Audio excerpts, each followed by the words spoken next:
Security strategist and retired Interpol ambassador Andy Mashaile. Thank you so much for your time, former ambassador, or should I say retired ambassador.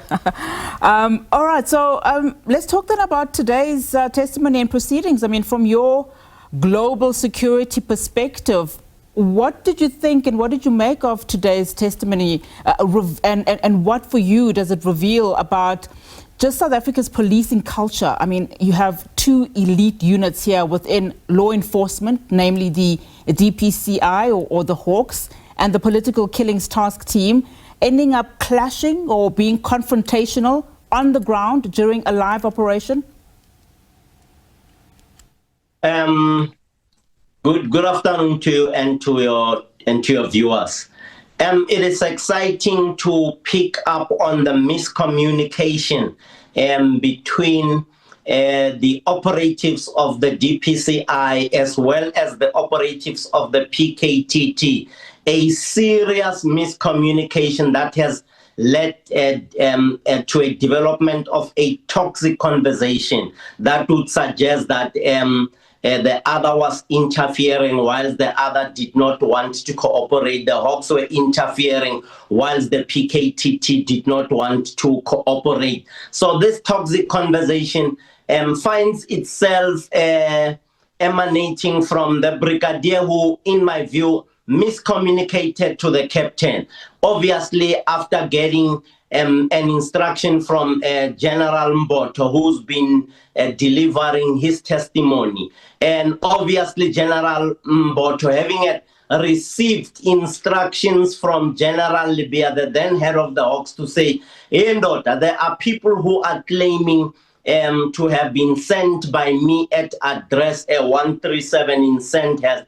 Go check what is happening. Obviously, after having spoken to Mbotho to say, have you sent your teams out? No.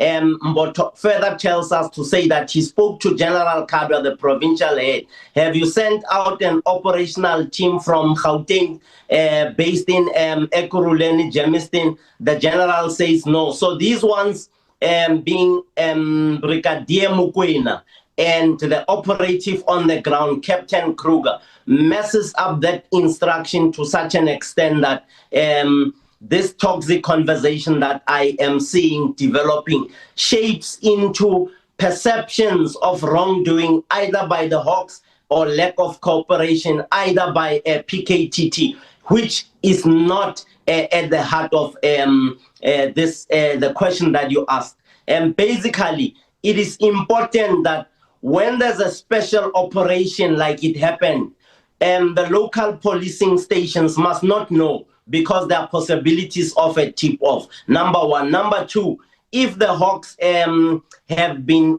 advised that there are people who are pretending or impersonating them, they would need to send the nearest policing units or operational units from their own ranks and to verify, not to take a captain who's in Pretoria coming down all the way, activating your helicopter from JMPD and many others that beefed up the number unnecessarily instead of just verifying. But it looked like Lieutenant General Mbotho also had a very hard time trying to explain to the commissioners in terms of those perceptions that you speak of that seemed to be very concerning to the commissioners.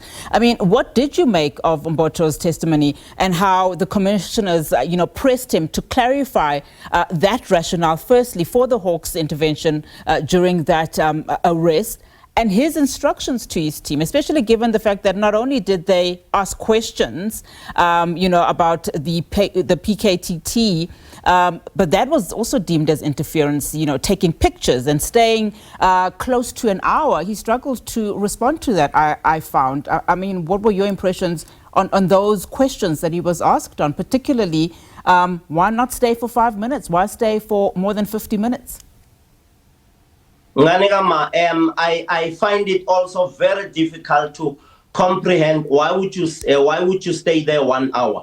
The assumption is that you have reported to the to the brigadier. You are Captain Kruger. You have reported to the brigadier. The brigadier reports to the divisional commissioner. The divisional commissioner goes to the lieutenant, to the national head, Lieutenant General Libya. Why would you hang around? Were you making friends? Why were you taking pictures? That's where it's concerning. That's where now it's becoming really toxic, because you have gone beyond your call of duty. Your call of duty was simple.